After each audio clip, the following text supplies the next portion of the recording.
사람마다 성격이 있는데 크가지 두 가지 성격으로 나눌 수 있다고 합니다. 여러분의 성격은 어디에 해당되는지 한번 여러분이 비교를 해 보십시오. 하나는 능동적인 성격과 또 하나는 수동적인 성격이 있습니다.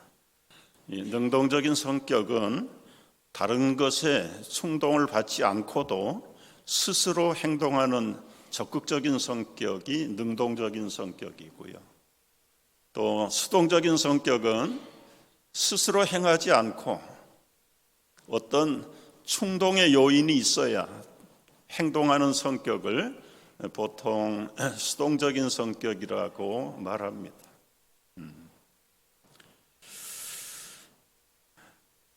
능동적인 성격을 가진 사람들은 자기 꿈이 있습니다. 자기 목표가 있고 비전이 있습니다.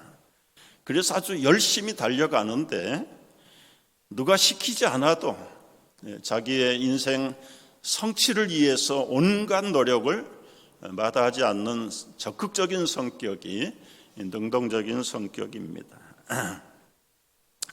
그러나 사회가 혼자 성공하도록 단순하게 내버려 두는 그런 환경이 아닙니다. 홀로 뛴다고 다 이룰 수 있는 것이 아닙니다. 그래서 이 사회적인 관계를 통해서 목표를 이루어야 되는데 여러분 이게 마음대로 되지 않습니다. 저 사람 내 마음처럼 똑같으면 좋은데 사실은 능동적인 사람들끼리 모이면 충돌이 일어날 뿐이죠. 그래서 자기의 꿈과 자기의 비전들이 이루어지지 않을 때 쉽게 낙심하고 절망하고 때로는 비관하는 성격으로 나락에 빠지는 그런 성격을 가져오기가 쉽다고 해요.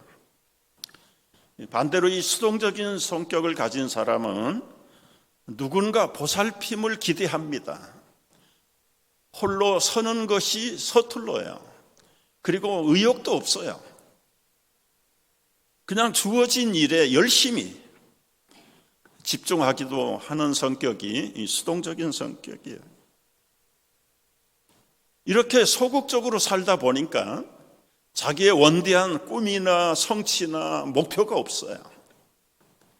그냥 주어진 현실 속에서 다 조화롭게 그냥 살아가는 것을 미덕으로 알고 그것을 평안으로 깨닫고 살아가는 사람들이 여러분 어느 쪽에 해당되는 성격일 거예요? 맥켄지 컴퍼니 그리고 이곤 젠더 인터내셔널이라고 하는 사회학 전문 연구기관에서 공통적으로 발표한 논문을 보면 리더십 역량을 뛰어난 능동적인 사람들은 전체 인구의 5%에서 10%밖에 안 된다는 겁니다. 어느 국가나 어느 단체나 어느 그룹이든지 이 능동적인 리더십을 갖는 사람은 5%에서 10%. 그러면 나머지 90%, 95%는 대개는 수동적인 사람들이에요. 근데 문제는 이 10%의 리더 성격을 가진 사람들이 참 선한 리더라면 그 단체나 그 나라나 국가는 행복해질 수 있어요. 그런데 문제는 무엇입니까? 모든 인간은 타락한 인간이고 죄를 가지고 있는 인간의 본성이 있기 때문에 출발은 선하게 리더십을 발휘해요. 그런데 근본은 악하기 때문에 얼마 가지 못해서 본색이 드러납니다. 여러분 유토피아를 건설하겠다, 만인 평등 사회를 건설하겠다고 러시아 혁명을 일으켰던 스탈린 보십시오. 지상 낙원을 만들겠다고 일어난 중국의 모택통이라는 지도자를 보십시오. 얼마 가지 못해서 소수의 권력의 집단이 만들어져 그리고는 그 거대한 두 나라가 90%의 수동적인 인민들을 거의 다 노예화 되어버리는 국가로 전락을 해버려요. 조금 얘기를 바꿔서 성경은 인간을 양과 비유하는 대목이 구약부터 많이 나옵니다. 왜 사람을 양들과 비유를 해서 하나님은 가르치시고 계시는가? 하나님의 눈으로 보실 때 이 타락한 인간들은 능동적인 인간이 없다. 양들과 아주 공통점을 많이 가지고 있는데, 우선 양들은 홀로 살 수가 없어요. 집단 짐승이 있어요. 사람은 홀로 살 수가 없어요. 사회 집단을 이루지 않고는 살지 못해요. 양들은 공격 무기가 없습니다. 시력이 나쁩니다. 다리가 짧아서 넘어지면 잘 일어나지를 못합니다. 멀리 보지 못하니까 앞을 보고 쫓아가는데 앞에 양이 절벽에서 뛰어내려도 계속해서 수백 마리가 그 절벽의 죽음으로 뛰어내립니다. 양이나 사람은 죽을 때 조용해지는 것이다. 양이나 인간은 능동적일 수가 없어요. 수동적인 생물이 있어요. 누군가가 이끌어주지 않으면 스스로 설 수도 없고 나갈 수도 없고, 그래서 인간이나 양들에게 절대적으로 인도자나 목자가 필요하다. 그래서 지금 IM 시리즈 지난 주일에 세 번째 감사절 전에 나는 양의 문이다. 예수님이 양의 문이라는 말씀을 묵상을 했고, 오늘은 나는 선한 목자라는 시리즈 네 번째 말씀을 나누게 되는 것입니다.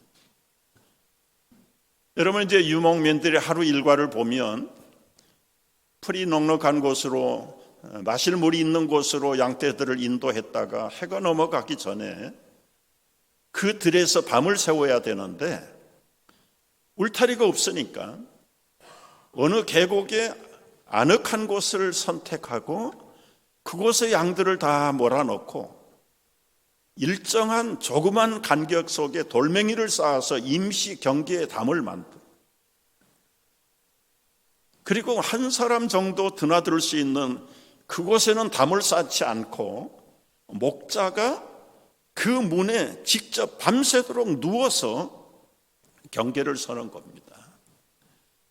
어떤 사람이든지 양이든지 사람이든지 그 우리를 출입하려고 하면 그 문 앞에 누워있는 목자를 밟지 않고는 넘어갈 수가 없는 것이다.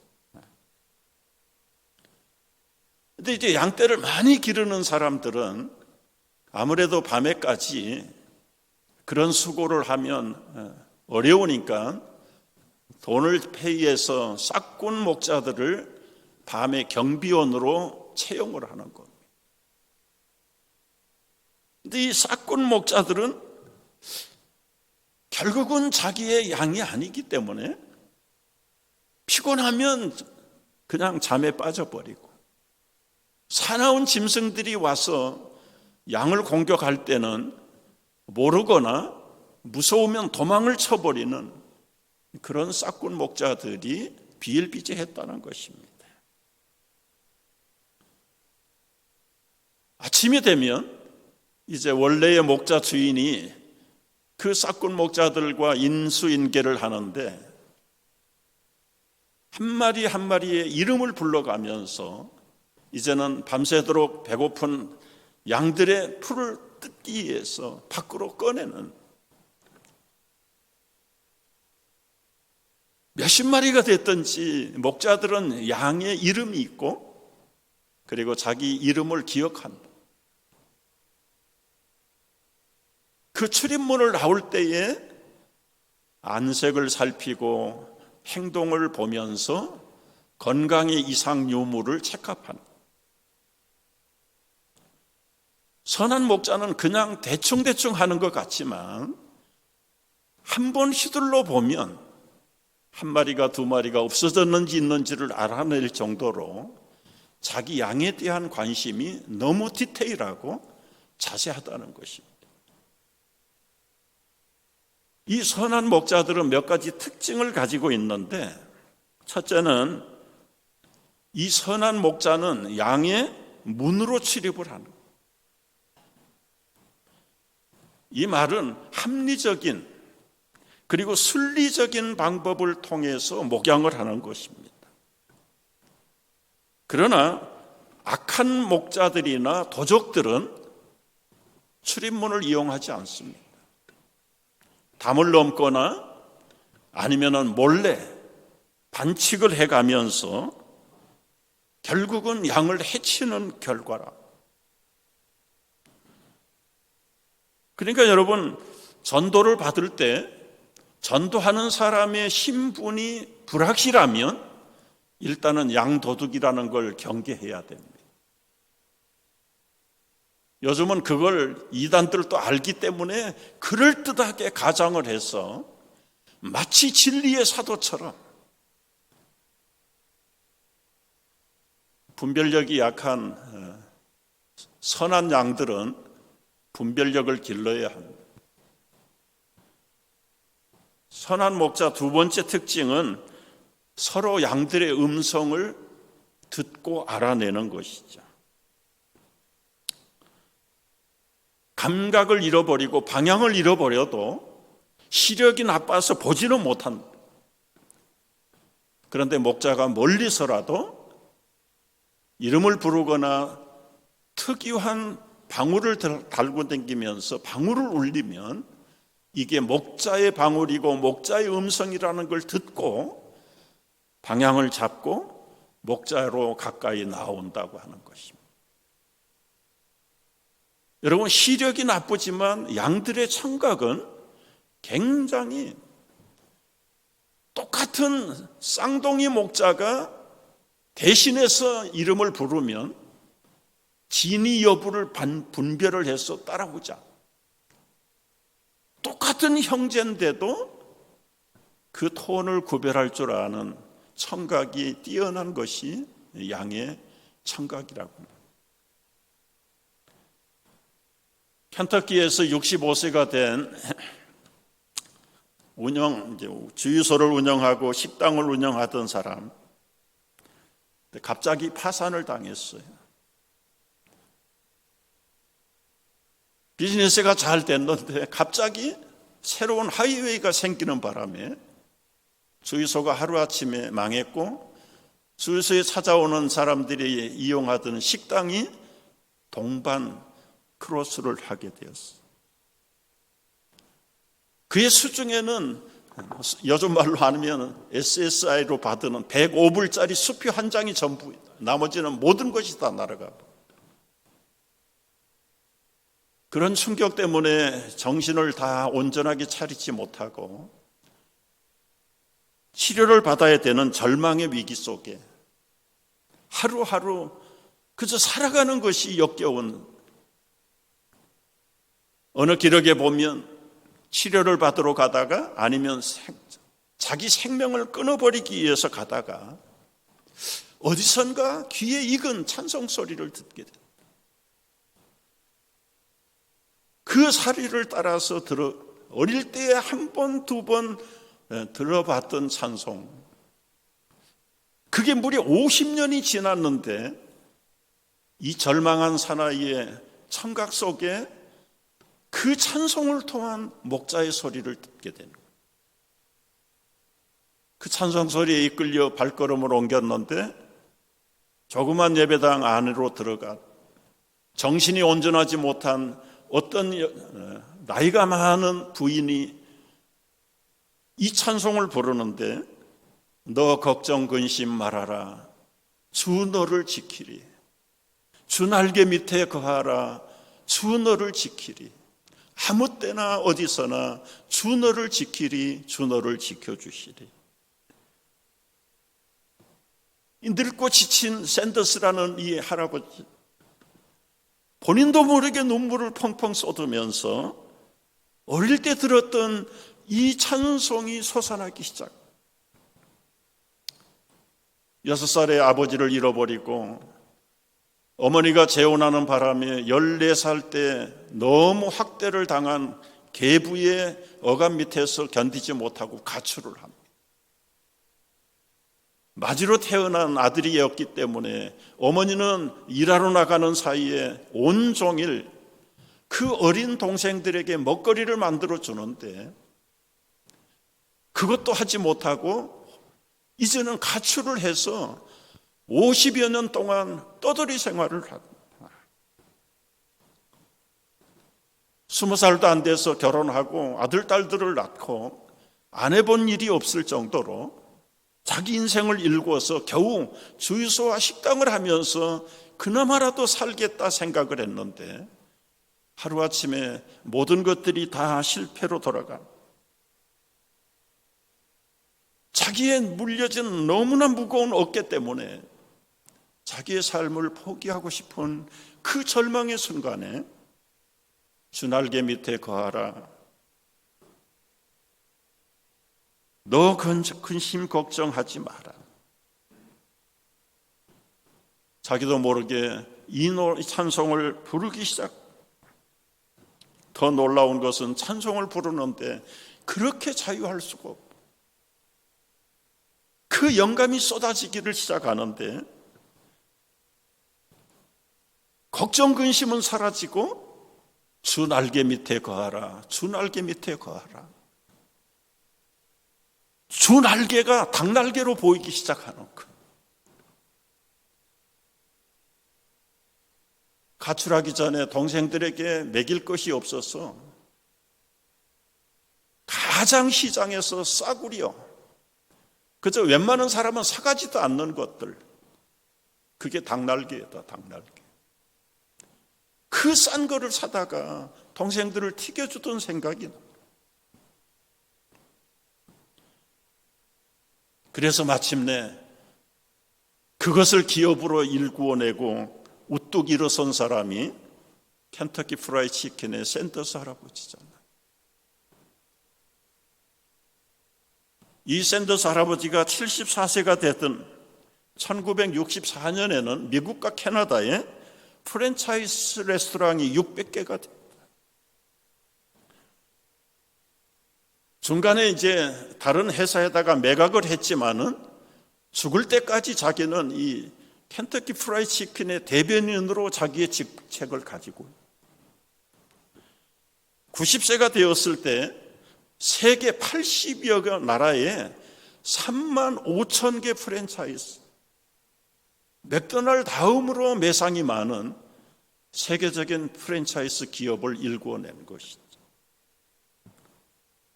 그런데 인수인계를 하면서 인수금으로 받은 그 모든 돈들을 그는 한 푼도 남기지 아니하고 하나님의 나라를 위해서 다 쏟아.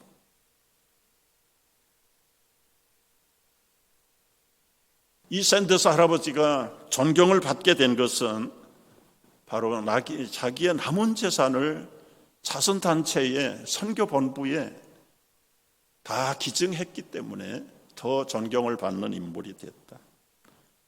그래서 그가 남긴 말 가운데 하나는 무덤에서는 최고의 부자가 태어날 이유가 없다. 거기에서는 사업을 할 수가 없다. 무덤에 가져갈 수도 없는 것. 죽은 자가 무슨 일을 해? 살아있기 전에, 죽기 전에 자기의 모든 것을 다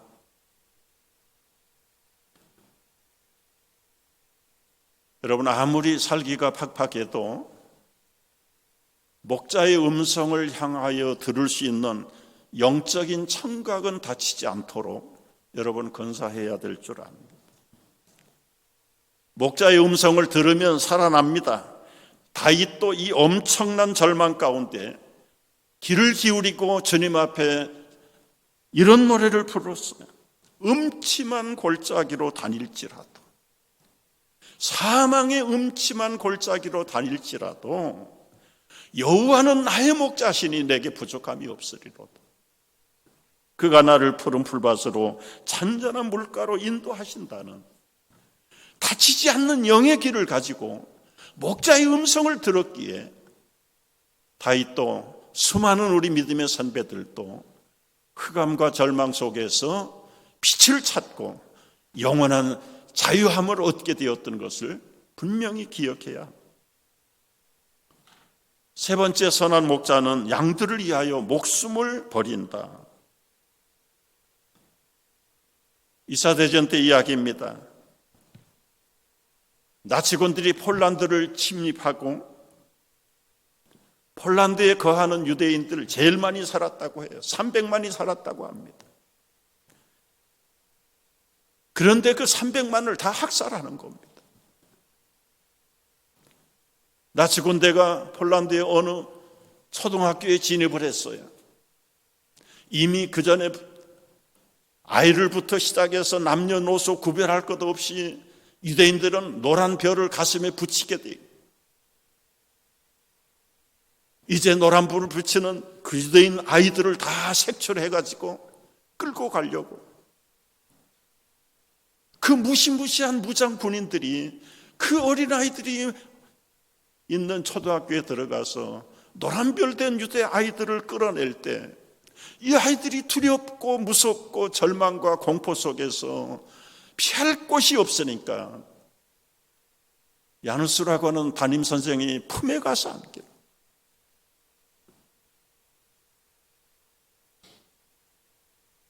도저히 떼놓을 수가 없는. 염려하지 마라. 나치 군대는 당신은 유대인이 아니기 때문에 비키라. 그건 아이들이 놓지를 않는 거예요. 가자. 그 아이들을 데리고 같은 추록에 올라탑니다. 이분은 폴란드 사람이고 유대인이 아니기 때문에 죽을 이유가 없어요. 사랑하는 어린 제자들이 선생님을 끌어안고 놓지 못하는 그 불안과 공포 속에서 자, 우리가 하나님께 기도하자. 너희들 염려하지 마라. 걱정하지 마라. 그리고 기도한 후에 아이들이 평안해져서 손을 놓고 손에 손을 잡고 이 야누시 코르자크라고 하는 선생님은 함께 가스실에 들어가요. 폴란드의 어느 공원에 홀로코스트 박물관 앞에 동상을 세웠습니다. 유대인이 아닌 사람으로서 죽지 않을 권리가 있음에도 불구하고 죽음의 공포에 떨고 있는 어린 제자들을 끌어안고 함께 죽음의 가스실에 들어간 스승. 이런 사람이 선한 목자지요.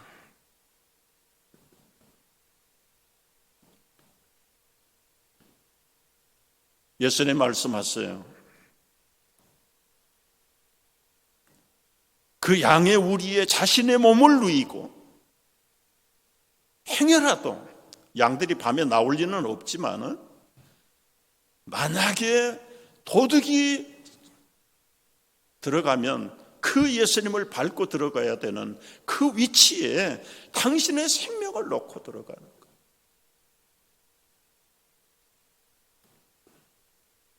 오늘 15절 말씀에 보면은 나는 양들을 위하여 목숨을 버리노라. 선한 목자 예수님이 힘이 없어서 죽임을 당한 것이 아닙니다. 강제로 죽임을 당한 것이 아닙니다. 자원하는 죽음입니다. 오늘 17절, 18절 말씀을 보면은 내가 내 목숨을 버리는 권세가 있다. 버릴 권세도 있고 빼앗을 권세도 있지. 여러분, 예수님이 힘이 없어서 그 무장한 군인들에게 강제로 죽임을 당한 게 아닙니다.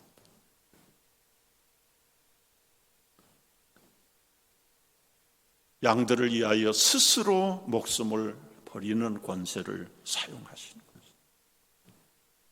왜 죽으셨습니까? 끝없이 많은 양과 같은 갈 바를 알지 못하는 그 인생들을 보십시오. 갈 바를 알지 못하는 새끼 양을 품에 안고 방향을 알지 못하는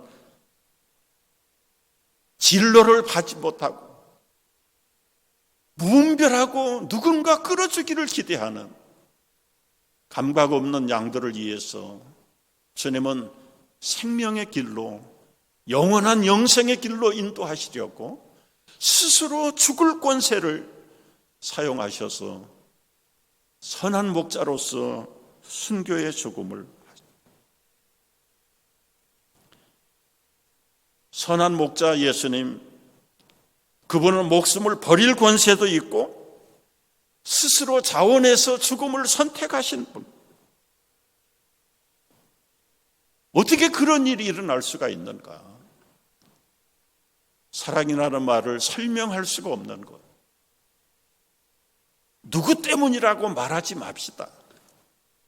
진짜 사랑이라는 두 글자의 의미를 아는 사람에게는 조건도 이유도 없습니다. 그 사랑 자체가 사랑할 수밖에 없는 것입니다. 그 사랑할 수밖에 없는 사랑 속에는 마지막 바칠 수 있는 선물이 생명이 있어요. 생명이 붙어 있기 전에는 돈도 주고 보물도 주고 귀한 것도 주지만 아무리 귀한 것을 줘도 이 생명과 비교할 수 없는 생명의 가치는 마지막 사랑의 극치의 선물인데, 예수님이 갈 바를 알지 못하는 어리석은 인생들을 향해서 양들을 위해서 당신의 측량할 수 없는 생명을 선한 목자로서 스스로 내어주신 분.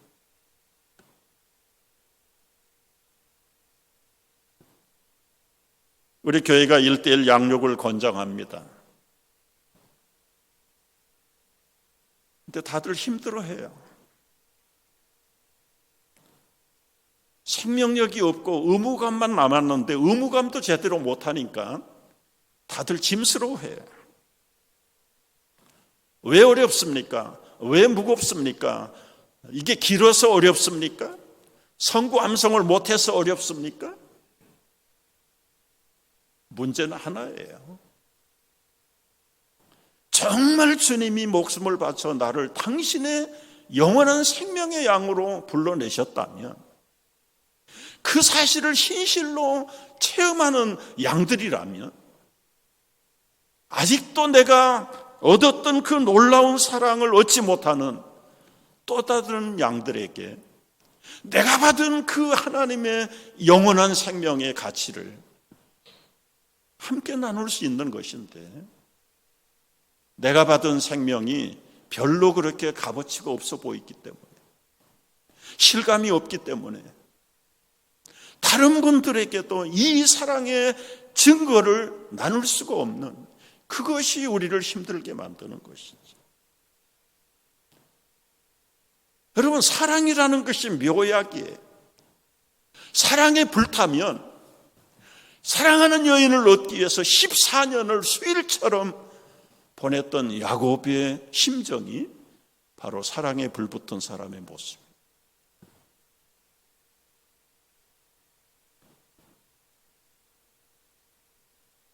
한 여인에 대한 사랑도 14년을 수일처럼 보낼 수 있다면,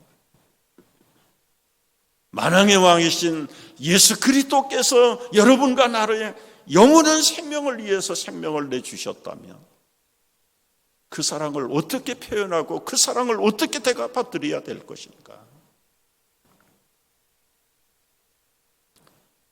그 사랑의 불덩어리를 우리는 끌어안고 사는지, 사랑의 원자탄으로 세계적으로 알려진 우리 한국의 선양원 목사님 이야기 여러분 잘 아시죠? 정말 두 아들을 죽인 원수가 그렇게도 예뻤을까요? 두 아들을 죽인 그 살인자를 자기 양아들로 삼아 사이드로 흘러나오는 이야기는, 목사님은 믿음 때문에 아들을 죽인 그 아들을 양아들을 삼고 사랑했지만, 양아들로 받아들인 그 사모님, 두 아들을 잃어버린 그 원수를 불러들인 남편, 잘 이해가 안 됐대요. 평생 고민하다가 사셨다고.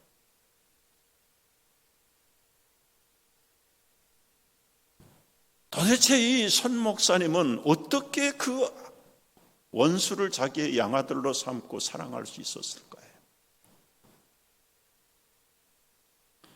오늘 16절, 17절 말씀을 보면 조금 가늠할 수 있는 말씀이 있습니다. 또 이 우리에 들지 아니하는 다른 양들이 내게 있어 내가 인도해야 할 터이니 그들도 내 음성을 듣고 한 무리가 되어 한 목자에게 있으리라. 내가 내 목숨을 버리는 것은 그것을 내가 다시 얻기 위함이니 이로 말미암아 아버지께서 나를 사랑하시느니라. 우리 안에 들지 않는 또 다른 양무리들, 그 양을 얻기 위해서 나를 위해서만이 아니라 여러분을 위해서만 아니라 울타리 밖에 그 하나님의 생명을 얻지 못하는 자들을 위해서 나는 목숨을 버리노라. 아버지 목사님으로서, 남편으로서 어떻게 그 원수를 양아들로 사랑할 수 있었을까? 여러분, 그 아들에게 초점을 맞추면 못합니다. 나를 향하신 주님의 조건 없는 그 사랑, 다함이 없이 생명을 내어주신 그 주님의 희생과 말로 설명할 수 없는 그 사랑에 초점을 맞추면 품지 못할 사람이 없다는 것이죠. 예수님은 다른 말로 설명할 수 없는 선한 목자십니다. 문제는 그분의 양인 우리도 선한 양이 되어야 돼요. 선한 목자 앞에 선한 양으로 정말 주님을 좀 더 힘들게 하지 아니하고 다 베풀어 주신 그 선한 사랑의 생명을 우리가 어떻게 되돌려 드리며 살아야 할 것인지 한 주간 깊이 묵상하는 가운데 선한 목자의 영이 우리와 함께 할 수 있기를 주의 이름으로 축복합니다. 기도하겠습니다.